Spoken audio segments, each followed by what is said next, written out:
Я студэнтка спецыяльнасці беларуская філалогія філалагічнага факультэта.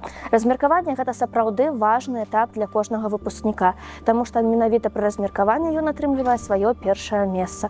Сапраўды, калі ты ведаеш, куды ты пойдзеш і дзе ты здабудзеш свой першы вопыт, гэта сапраўды вельмі важна, таму што кожнаму з нас хочацца, каб наша першае месца стала месцам нашых магчымасцей і месцам нашай самарэалізацыі. Я бы вельмі хацела размеркавацца ў школу настаўнікам беларускай мовы і літаратуры.